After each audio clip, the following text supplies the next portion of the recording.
And I'm talking to her in the depression at the time that she was brought up around. It was centered around Canton, Texas. And Miss Chitty, during the depression, was life hard for you back then at the time? Not too much. We lived on a big farm and had all kinds of fruits and chickens and eggs and hogs and cows and milk and butter and everything. We had plenty to eat. Well, did y'all didn't have it hard with the money problems then, huh? Well, money wasn't too plentiful. It was scarce, but what we did have, we made out with. Got by all right. Well, what type of house and how big was y'all's farm that y'all had lived on? Well, it was about 200 acres, and we had a rent place also, too. And the house that we lived in was just a wood house made out of lumber, and it wasn't anything fine, but we lived in it. We kept dry, and had a big fireplace, and always plenty of firewood in the winter time, and we kept warm. Well, did the place have a lot of farm pastures on it where the farm? Yes, we had a lot of farmland and big pastures, and had plenty of stock, cattle. And Well, did the federal government allow you so many acres of land at the time to buy or rent? well,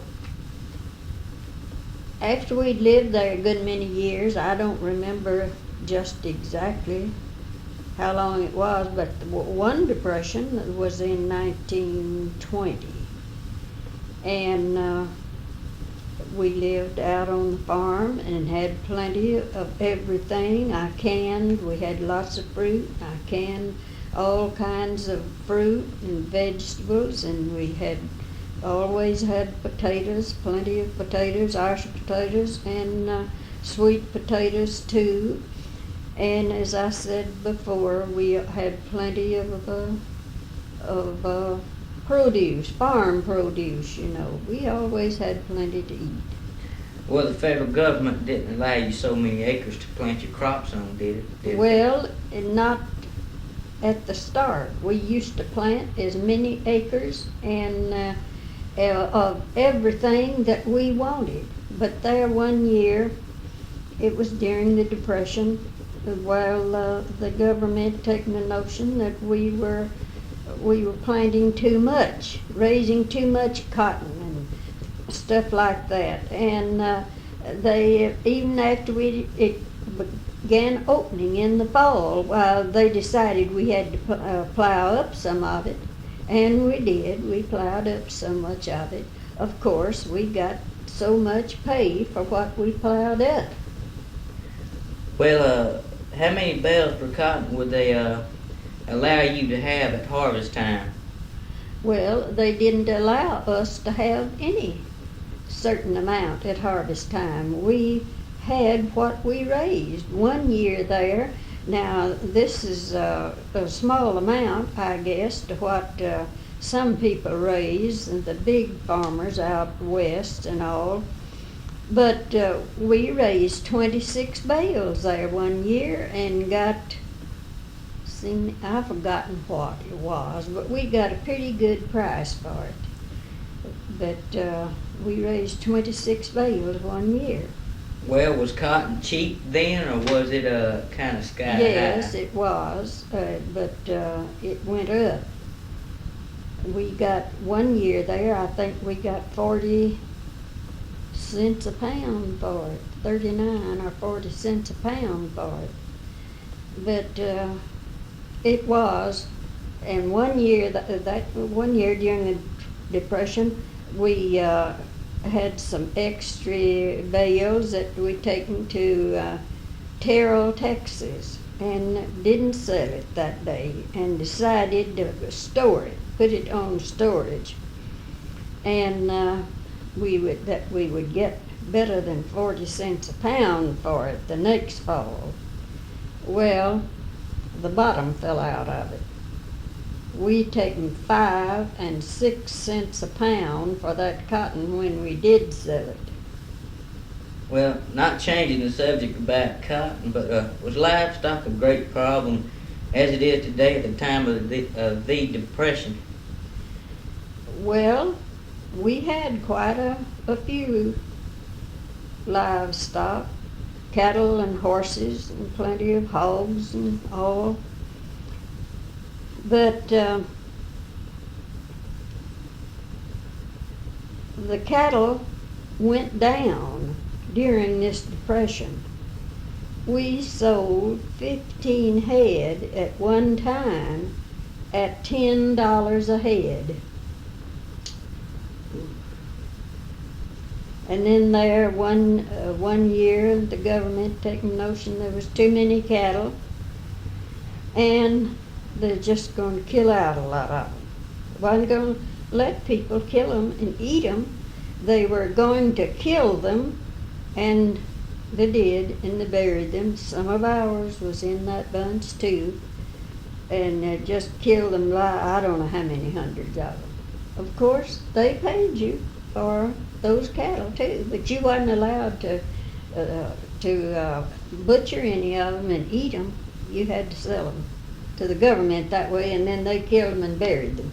Well, what would they do? Dig a big hole, a trench? Yes, they dug a big hole. It's sort of like a big, up in that part of the country, they call them ponds down here, but we call them tanks up there, you know, and catch them full of rainwater. That's what it was on the order of that, but it was an extra big one. And they just drove those cattle off down in there, and there was some sharpshooters there with rifles, and they went to shooting them down.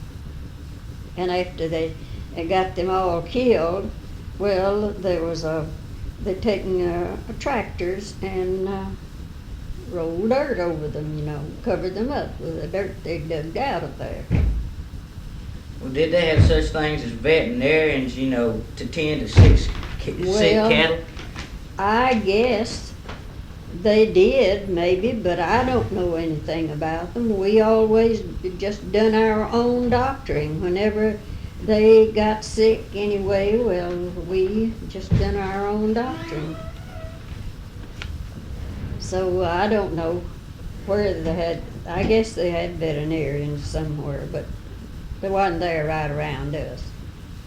Well, if you couldn't tend to your livestock so well, if you didn't have a veterinarian at the time, would y'all go ahead and put the livestock to sleep, or what? No, we never did do that. We just go giving them medicine and doping them up, and usually there wasn't so many diseases then like there is now. And now you just have to just use a veterinarian the whole year, all along, all through the year, you know. And there wasn't so many diseases then. And people just done most of their own doctoring. Would y'all have doctors to make calls as far as y'all were out of town at the time? Yes, we were about 9 miles out of the county seat. And whenever we needed a doctor, we just called them, and they was out there in just a little bit. They always made house calls. And if somebody got sick and died, how would the family go about putting the person away? Well, they just take them up there to town, and sometimes they would build a box out in the country. But they bought the caskets, most of them from town up there. And they, at that time, well, they had these places in town that handled all the funeral homes and all. And that handled everything like that people needed. But they would have them taken up there and fixed and dressed and put in the caskets and bring them back home. And they stayed at home, till they take them to the funeral, to the cemetery. Well, not trying to change the subject, but how much did the average man earn a day just for working On the farm, on the farm or in town? we have hired a many person. We used to have to have a lot of help in the spring and in raising the planting, getting everything ready to plant and planting it and chopping cotton and all and thinning corn. And then in the fall, when cotton was open and everything was to be gathered, well, we had to have help then. And we have hired a lot of people for $1 a day, and they worked from sun to sun, and they never fussed about the price. They thought they were getting good pay. But after this WPA business started up, the government started that, they quit working for you. You couldn't hire anybody to work for you. Just accident if you found somebody to work for you. They just, and some of them would absolutely tell you that they had just what they was wanting for. Somebody to feed and clothe their families, and they didn't have to work for it. And they wouldn't do a day's work for you. You mean when this WPA come Yes. in, the workers, they stopped working for the farmers and started working for this WPA do it? Well, did a man make enough money to support his family during the Depression? Do you know whether he did or whether he didn't? The farm Well, people. certainly the farming people and all did. We made a living, and we never went without anything, I don't reckon. We had everything that we needed. Well, did you know of people during the Depression in town and how they would go around dressed and Well, what as they far would as I knew, they went around dressed and all about as good as they ever did. But now, we didn't stay in town all the time. We seldom ever went to town over once a week. Maybe go to town on Saturday evening and take care of business and buy what we had to have up there and go home. We didn't stay up in town. Well, every month when every month when the first Monday came, did y'all go every month, take horse and buggy or car and go the first Monday? Well, we generally always went the first Monday, but we had a car most of the time. And used to, and before we got the car, well, we had plenty of stock and horse and wagons, and we all made out all right. Well, can you tell me this? What was all first Monday? What all happened there? Well, people just met there from all over the county, and maybe from sometimes it'd be people there from other states and from other towns come there on first Monday and bring something to trade. They'd bring stock to trade, and dogs was a big thing that they traded on there then. They sure did have the dogs there to trade on. Well, And they would trade all kinds of stock and farming materials and plows and cultivators and things, and just all kinds of stuff like that. what kinds of entertainment did the folks have? Well, I mean, what they do for enjoyment and pleasure at the time of the Depression. Ride horses, the young people, a lot of them, they'd just have, my children they all had their saddle horses, and they would get out and ride and run races, and a lot of the people in the all over the town, the country and all, well, they had cars and had trucks, and the young people would all bunch up and get in a truck and go somewhere. And every fall, my husband was one of the trustees up there, school trustees, had been for years and years and years. And they would, the trustees would get up a truckload or two of school kids and take them to the Dallas Fair or to the Fat Stock Show at Fort Worth. I've been both places with the school, and all just enjoy the day, go home. Would y'all have family reunions where everybody got together? Yes, at the once time? in a while we did. Yes, once in a while we did. We'd have family reunion, and we'd all get together and have a big dinner and just enjoy the day.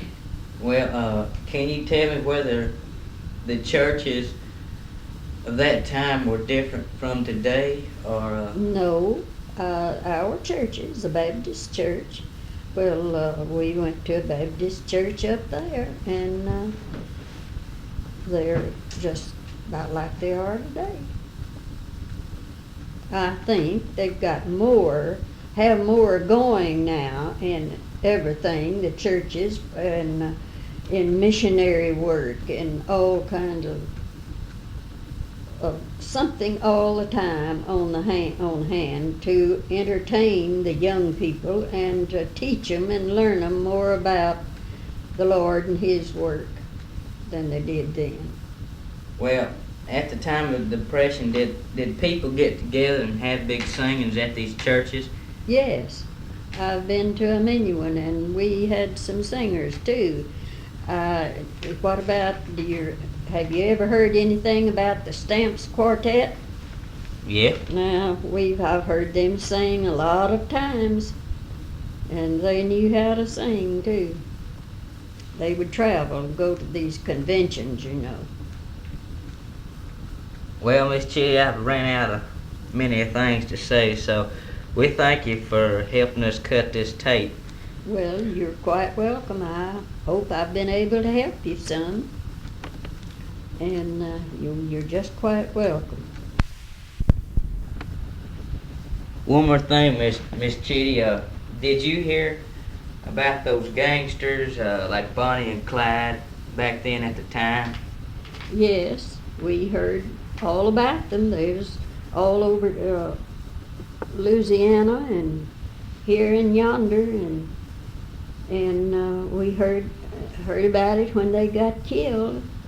And then when they brought them back to Dallas, and Bonnie was in a white hearse and Clyde was in a black hearse, and they stopped at a big service station there in Wills Point, and people didn't know that they were coming through there, and wasn't anybody there, just a few people scattered around there when they stopped, and it wasn't but just a little bit till they said that whole place up there was covered with people. And they just stopped there for a little while before they went on to Dallas.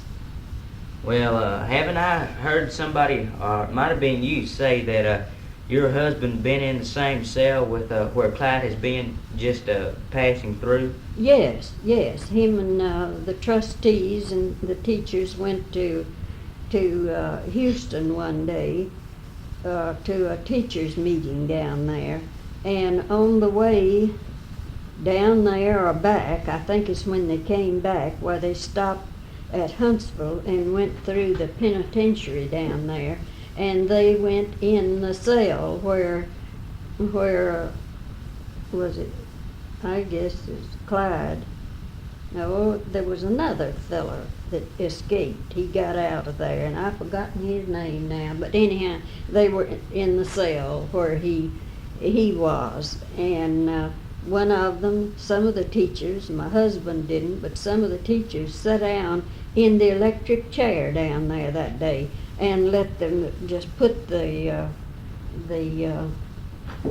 Put the strap. straps around them, you know. They didn't buckle them down, but they just laid the straps around them, you know. And they sat in the electric chair down there.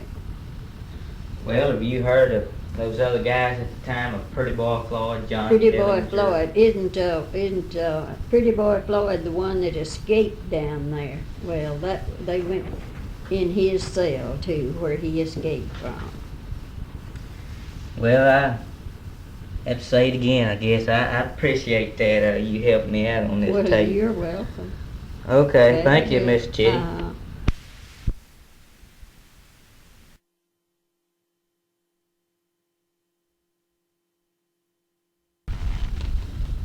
I am speaking on, fixing an interview with Troy Chitty, son of Mr. J.L. Chitty, and I'm going to talk to him about what all he did and what all he's seen during the years of the Depression. What you was talking about the fire, some kind of fire. Well, it was just a ball of fire started in one place, away from the old house place, and it was a cattle lane down through there in between, for the cattle to go down that way to a creek pasture down in there, and it was a ball of fire. It would move around. In other words, it looked like that was back in the day when people used kerosene lamps and lanterns and so on. And anyway, it looked just like somebody was taking the lantern and maybe hold it up around his head, trying to see rabbits around pretty close. It looks like they're hunting for rabbits, and then they're maybe come and hold the lantern down and then take off running. That's the way it looked. And then maybe it would stop and stand still for a little bit. It looked like it would hold the light up where they could see a little ways from where they were standing. They would, it would keep on that way, and maybe it would go about a third of a mile until it get to a creek where there's a bunch of blackjack trees up and down the creek, and bushes and so on. It disappeared into those bushes, and in other words, what happened to it from there on, I don't know. I've never been down in there to see. Well, back in that area, I've heard you talking about something that looked sort of like a rat. Can you tell me anything about that? Well, I went back down on the back side of the field over there one time, and of course I was back about 8 or 9 years old then, but I remember that well. It went, well, there by the fence, it was a creek running the same way the fence is, just a little way from where the fence was, and a bunch of trees, small trees all up and down the fence there. I looked on the ground there, and it was a bunch of big rats. It looked just about almost the size of a possum. Tail, long tail, looked, in other words, just a big rat. And they were awful big, and in other words, they were all in the bushes, all over the ground. I looked up in the trees, and boy, they were all in the trees too. They just standing there and staring at you. And I had sense enough to get away from that place. I was afraid one try to get a hold of you, the whole bunch would too. And they could kill a person too quick to talk about as big as they were. Do you know whether if they was migrating through the country at the time, or were they bedded back down in there? I don't know anything about it. I haven't seen them. I haven't seen the things in there before, and it was just happened to be a time that I did, just that one time, and I've been down in there many of times, but just that one time was the only time that I had ever seen them. They may have been just coming through that. Well, changing the subject, when you went to school, how far did you have to walk there and how far did you have to walk back? Had to walk 4 miles to school and 4 miles back. In other words, at times the ground was covered in ice, and anyway, it was. Sometimes snow. We walked in regardless of whether it was ice on the ground or what. Maybe there would be trees be loaded down with ice and limbs popping and everything else. There would be so much ice on them.